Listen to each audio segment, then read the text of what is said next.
Sud Radio, le débat du samedi. Les syndicats sont-ils encore capables de mobiliser? Tiens, vous nous appelez 0826 300 300, vous votez sur Twitter. Est-ce que vous les pensez capables de faire reculer Emmanuel Macron sur le projet du gouvernement de réforme de la retraite? On en parle avec nos deux invités. Stéphane Siro, bonjour à vous. Oui, bonjour. Soyez le bienvenu sur Sud Radio. Vous êtes historien, spécialiste de la sociologie des grèves et du syndicalisme. Nous sommes également en direct sur Sud Radio avec Bernard Vivier. Bonjour à vous. Bonjour. Et bienvenue également sur Sud Radio. Vous êtes directeur de l'Institut supérieur du travail. Stéphane Siro, si vous le permettez, je vais commencer avec vous. Laurent Berger, le secrétaire général de la CGT, l'a dit dès l'annonce par le gouvernement de ce projet de réforme des retraites. Toute intersyndicale est historique. Est-ce que c'est si rare que ça, que l'ensemble des syndicats, réformistes ou non, soient d'accord pour marcher et faire grève contre un même projet? Stéphane Siro. Oui, alors Laurent Berger, c'est le secrétaire général de la CFDT. Oui, j'ai commis un lapsus, pardonnez-moi. Philippe Martinez risque d'être fâché. Exactement, vous avez raison de me corriger. Oui, alors au plan national, oui, c'est quelque chose qui est rare. Le dernier exemple, ça a déjà été dit ici ou là, c'est l'exemple du conflit de 2010, déjà à propos des retraites, la réforme que voulait mettre en œuvre le gouvernement Sarkozy-Fillon à l'époque, passé de 60 à 62 ans.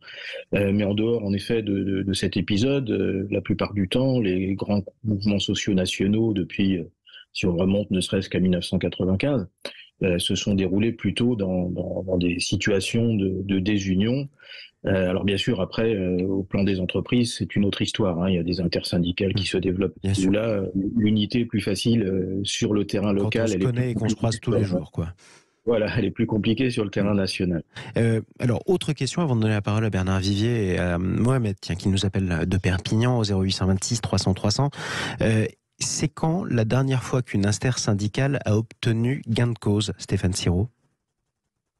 Alors, si on parle d'une intersyndicale comme celle d'aujourd'hui, il faudrait presque remonter à mai 68.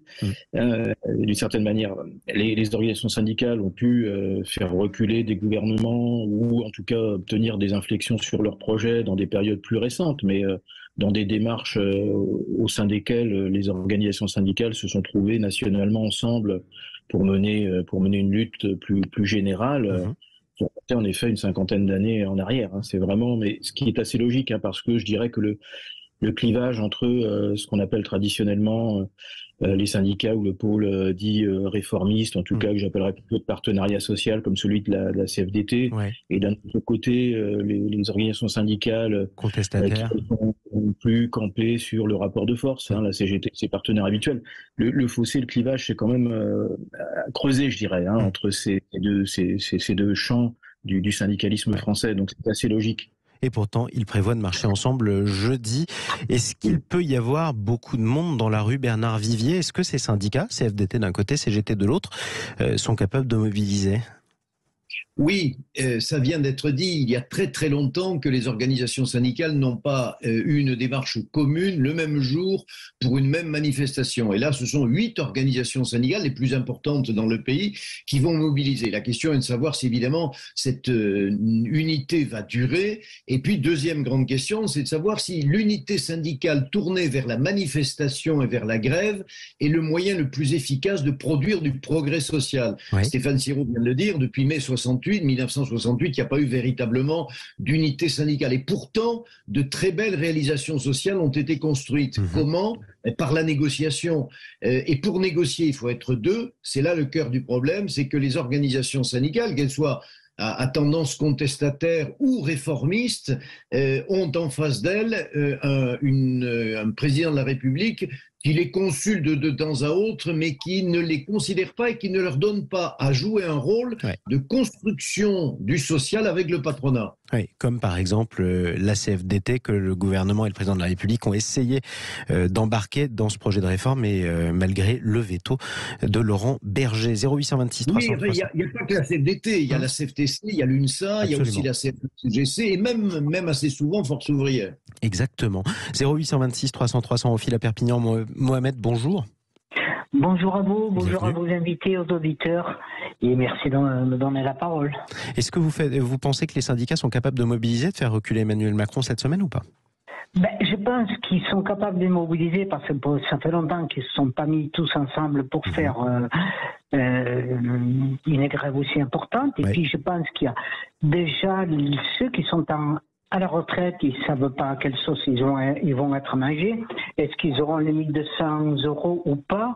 Est-ce que, je pense que oui, mais les syndicats ont du mal à mobiliser parce que je pense que depuis quelques années, ils défendent que les grosses boîtes comme la SNCF, la RATP, l'hôpital ou ce genre alors que la petite entreprise, les salariés des petites entreprises ne sont pas représentés. Et je pense un petit peu, en plus, le gouvernement Macron les a mis de côté. Je pense qu'il faudrait qu'ils changent leur fusil d'épaule et peut-être ça ira beaucoup mieux pour les syndicats et pour les salariés. Merci en tout cas pour votre appel, Mohamed. Merci de nous avoir appelé au 0826 300 300 depuis Perpignan. Stéphane Sirot, il y a quelques semaines, on a assisté à un mouvement assez novateur à la SNCF, un mouvement de grève, ça c'est pas forcément novateur. En revanche, il était parti d'un groupe Facebook de contrôleurs et un syndicat, en tout cas Sudrail, s'y était raccroché. On assiste à des contestations qui naissent en dehors des syndicats de plus en plus. Est-ce que c'est un signe de perte d'emprise ou d'affaiblissement de ces organisations syndicales ou pas du tout? Alors j'allais dire oui et non. Oui, au sens où en effet c'est significatif. On voit, c'est un fait avéré, se démultiplier les collectifs. On l'a vu, vous l'avez dit, s'agissant des contrôleurs de la SNCF. On le voit également dans le secteur de la santé, avec par exemple le collectif Interurgence. Absolument. On l'a vu aussi dans le secteur de l'éducation avec les stylos rouges. Alors en même temps, je disais non parce que malgré tout, et on l'a vu d'ailleurs avec le mouvement des contrôleurs, dans un certain nombre d'entreprises du secteur public en particulier, ces collectifs ont besoin des organisations syndicales, ne serait-ce que d'un point de vue purement légal, parce que elles sont les seules à pouvoir déposer des préavis de grève ou à pouvoir entrer en négociation avec la direction de l'entreprise. Puis j'allais dire aussi que on a des périodes comme ça dans l'histoire, je pense par exemple aux années 86-92, où aussi on avait vu se développer énormément de ce qu'on appelait à l'époque plutôt des coordinations qui s'étaient développées à côté ou en dehors des organisations syndicales. Donc on a déjà connu des phases de cet ordre-là, avec, il me semble-t-il, une des grandes nouveautés évidemment aujourd'hui, c'est l'outil. Je veux dire par là qu'il est plus aisé en 2023 ou en 2022 de s'organiser de cette manière grâce à l'outil numérique qui évidemment n'existait pas dans la période que je viens d'évoquer en comparaison 86-92. Donc il y a cette facilité, je dirais, qui existe aussi et qui permet de faire interagir les individus isolés les uns avec les autres, d'autant plus qu'en effet les taux de syndicalisation ont beaucoup baissé depuis une quarantaine d'années. Tiens, dans un instant d'ailleurs, on va demander à Bernard Vivier combien de personnes cela représente un syndicat comme la CFDT dans tout le pays. Mais avant ça, 0826 300 300 au fil dans les Landes. Rémi, bonjour. Oui, bonjour. Vous êtes syndiqué, vous, ou pas? Oui.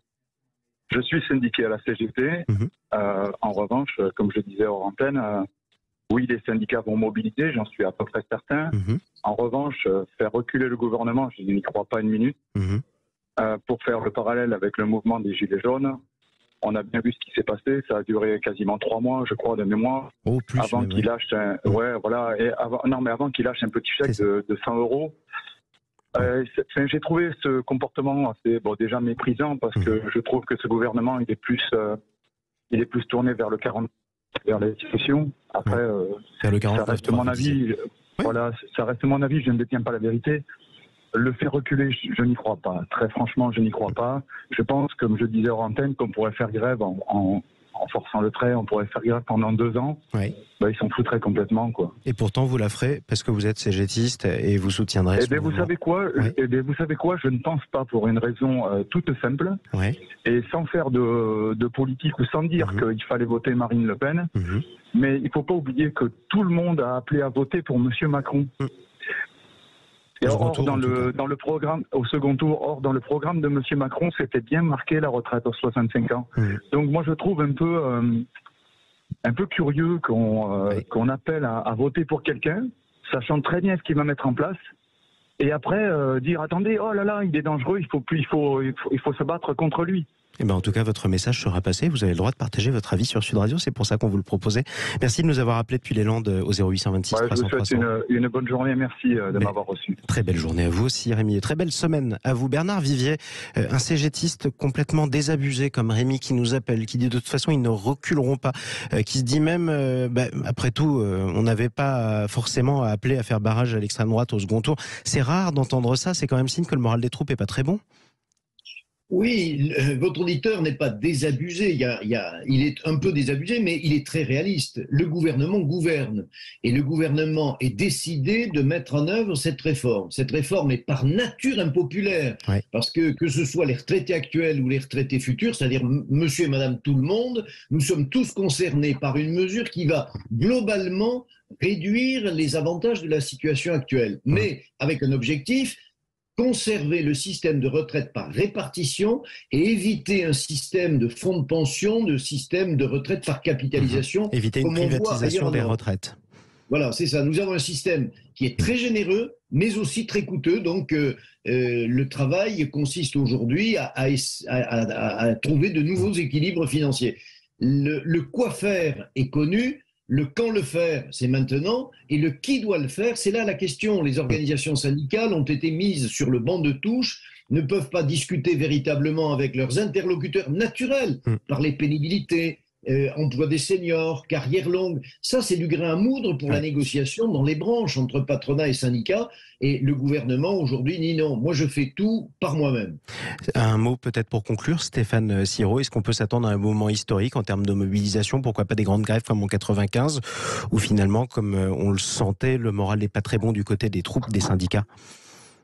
Je pense que les syndicats eux-mêmes sont dans l'attente, justement, de ce qui va se passer le 19 janvier. Oui, je pense qu'elles sont dans l'incertitude.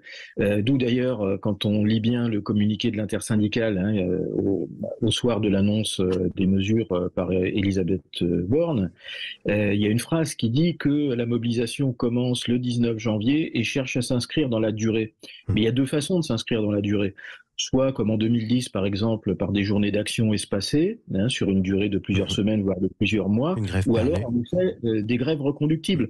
Mais je dirais que c'est ce qui va se passer le 19 sur le terrain qui permettra de mieux appréhender quelle sera laquelle des deux versions sera la bonne. Mais je pense que les organisations syndicales elles-mêmes ne le savent pas encore, et c'est évidemment la détermination affichée ou non de la base, du terrain, qui permettra de répondre à cette question et de voir les suites du mouvement. Un rendez-vous est pris pour jeudi. Merci à tous les deux d'être intervenus ce matin sur Sud Radio. Stéphane Siro, qu'on entendait à l'instant, historien spécialiste de la sociologie des grèves et du syndicalisme. Merci à vous également, Bernard Vivier, directeur de l'Institut supérieur du travail. Allez, restez avec nous. Il est 8h56. On se retrouve dans quelques instants pour le journal de Clémence Lebary. À tout de suite.